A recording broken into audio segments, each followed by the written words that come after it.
Halo saudara-saudari, apa kabarnya? Semoga kita semua dalam keadaan sehat dan damai sejahtera Tuhan kita Yesus Kristus senantiasa menyertai kita. Berjumpa lagi kita dalam topik Husul 2020, panggilan menuju kekudusan.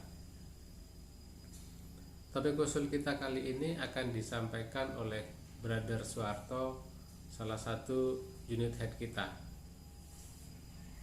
Saudara-saudari, menjadi orang tua tidak pernah menjadi tugas yang mudah. Hal itu membutuhkan banyak pengorbanan diri, terus belajar untuk menemukan hal-hal yang baru, supaya kita sebagai orang tua dapat mendisiplinkan dan membuat anak-anak kita menjadi lebih baik lagi. Lalu, cara-cara atau langkah-langkah apa saja yang perlu kita lakukan? Mari kita simak topik usul kita kali ini dengan judul Koreksi yang Kreatif. Selamat mengikuti. Saudara-saudari yang terkasih dalam Tuhan Yesus, Shalom. Selamat berjumpa kembali di dalam pertemuan Husul minggu ini. Semoga kita semua bersama keluarga dimanapun berada, kita semua dalam kondisi sehat dan senantiasa mendapatkan berkat dan perlindungan dari Tuhan Yesus Kristus. Bersyukur dan berbahagia di tengah pandemi COVID-19 yang belum pulih, kita masih bisa bertemu, berjumpa melalui media ini. Kali ini kita akan belajar bersama dengan topik koreksi yang kreatif. Saudara-saudari yang dikasihi Tuhan, sebagai ayat acuan, marilah kita buka dan baca bersama-sama dari kitab Amsal bab 22 ayat 6. Didiklah orang muda menurut jalan yang patut baginya, maka pada masa tuanya pun ia tidak akan menyimpang daripada jalan itu. Rahmat yang ingin kita dapatkan, kita mohon agar diberi rahmat kesabaran dan kebaikan untuk memberikan koreksi secara kreatif terhadap anak-anak kita. Saudara-saudari yang dikasihi Tuhan, seperti kita ketahui, koreksi artinya adalah perbaikan atau pembetulan. Sementara kreatif artinya adalah mampu melakukan terobosan atau hal baru dalam mengatasi suatu masalah. Maka pada materi saat ini kita mau belajar bagaimana kita dapat melakukan perbaikan-perbaikan bila mana ada kesalahan anak-anak kita, sehingga anak-anak kita tidak menyimpang dari jalan Tuhan melalui hal-hal yang baru atau yang barangkali tidak biasa kita lakukan sebelumnya karena sesuatu alasan. Namun sebelum kita memberikan koreksi yang kreatif terhadap anak-anak kita, mari kita juga sejenak mengoreksi diri kita dahulu sebagai orang tua. Apakah selama ini kita sering memarahi anak kita, termasuk untuk hal-hal yang sederhana dan tidak penting, sehingga hubungan kita terkadang menjadi buruk? Apakah komunikasi dengan anak-anak kita baik, ataukah masih cenderung sibuk sendiri? Anak kita serahkan kepada orang lain, dan tiba-tiba anak sekarang sudah tumbuh dewasa. Apakah kita telah membuat anak-anak kita bahagia, di mana kita hadir dalam momen-momen penting anak kita, pada saat ulang tahun, pada saat kenaikan kelas atau wisuda, dan juga apa kita terlibat bermain bersama sesuai minat dan bakat anak kita, bukan kemauan kita. Lalu apakah pandangan dan pendapat anak kita sudah kita dengar dan kita perhatikan? Apakah kita telah menjadi orang tua yang konsisten, atau sebaliknya hanya menyuruh anak, sebaliknya kita tidak melakukannya? Kita tidak sekedar memberi contoh, tetapi kita bisa menjadi contoh ataupun teladan bagi anak-anak kita. Mari kita mensyukuri betapa kebaikan Tuhan sungguh nyata melalui kehadiran anak-anak kita. Semoga kita semakin menyayangi anak-anak kita dengan penuh cinta kasih dan selalu melakukan yang terbaik untuk anak-anak kita, di mana saat ini tantangan dan godaan duniawi di era digital ini semakin berat dan tak terelakkan. Saudara-saudari yang dikasihi Tuhan, menjadi orang tua tidak pernah menjadi tugas yang mudah.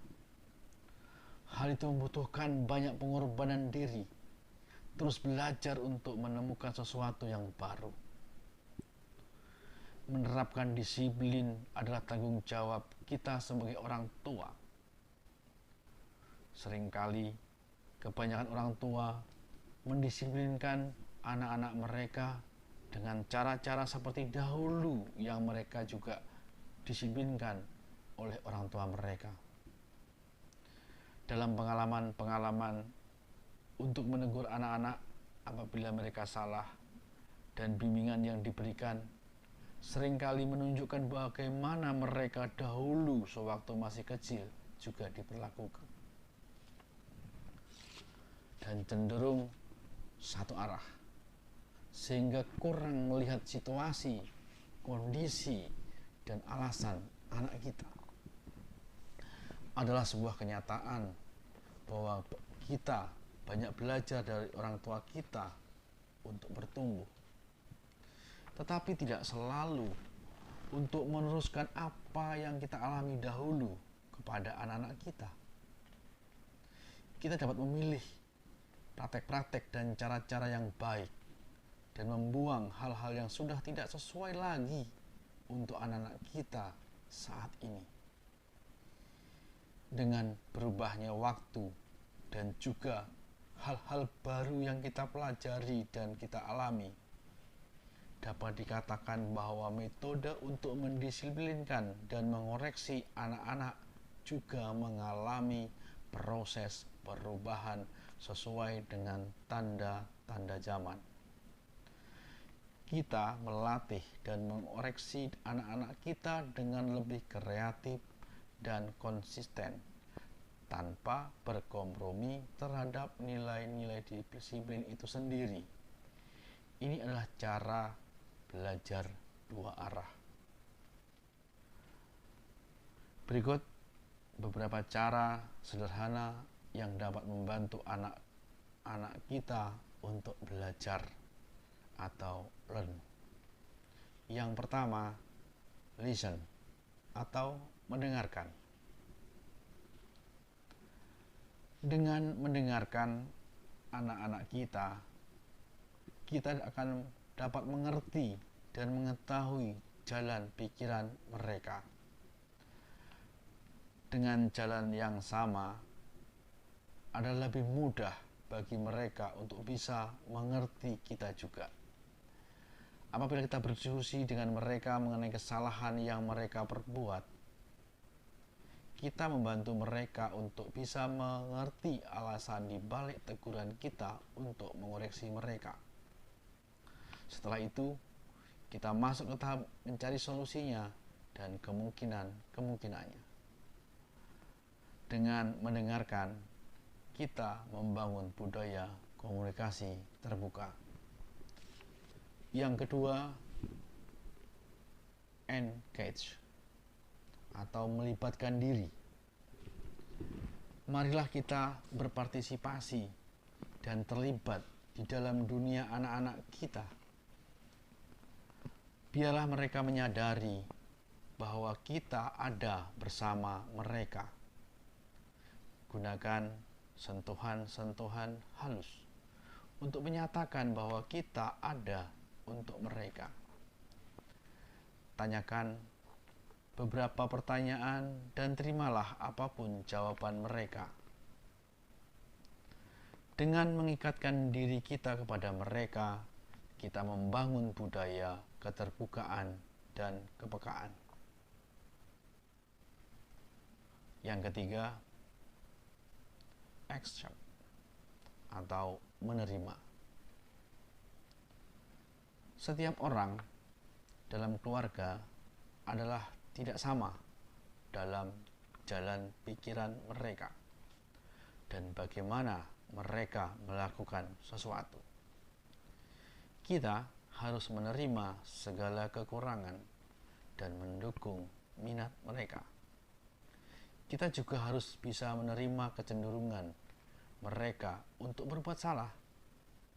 Dengan menerima mereka, kita dapat menerapkan nilai-nilai untuk bangkit lagi dan berjuang untuk menjadi lebih baik setiap hari. Dengan penerimaan kita membangun budaya kejujuran, koreksi yang kreatif.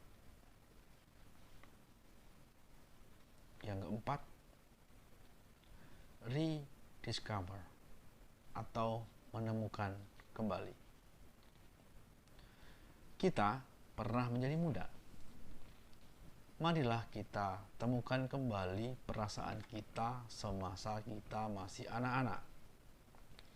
Pikirkan pengalaman-pengalaman yang kita alami dan bagaimana sudut pandang kita saat itu. Dengan menemukan kembali hal itu, kita membangun budaya petualangan dan kegembiraan.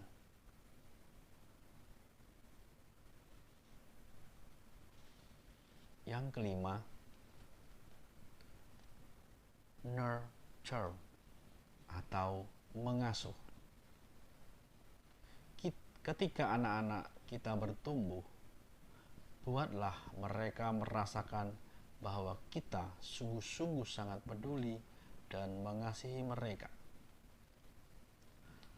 Peluklah dan ciumilah mereka selalu dan katakan pernyataan maaf apabila kita menyakiti hati mereka. Buatlah agar mereka mengetahui bahwa kita sedang mengoreksi dan mendisiplinkan mereka karena kita mengasihi mereka. Dengan mendidik dan mengasuh mereka ini, kita membangun budaya kasih, kebaikan, dan belas kasih. Saudara-saudari yang dikasihi Tuhan, pada akhirnya kesimpulan dari pembelajaran kita, pengajaran kita kesempatan hari ini yaitu perlunya untuk memberikan koreksi dan disiplin adalah untuk melatih anak-anak kita untuk menjadi orang yang baik dan bertanggung jawab. Kelak, apabila mereka menjadi dewasa dan memutuskan untuk membangun keluarganya sendiri, mereka akan menjadi orang tua yang baik dan bertanggung jawab. Demikian pula anak-anak mereka, sebab kita telah membesarkan mereka dengan baik. Selanjutnya, di akhir materi ini ada 2 pertanyaan panduan untuk kita semua. Yang pertama, tantangan-tantangan apakah yang Anda alami di dalam menerapkan disiplin dan koreksi? Yang kedua, melalui cara-cara yang disebutkan di atas, manakah yang dapat Anda perbaiki atau manakah yang dapat Anda terapkan dengan lebih baik ketika Anda memberikan koreksi kepada anak-anak Anda? Demikian materi pengajaran pada kesempatan kali ini. Terima kasih. Tuhan memberkati.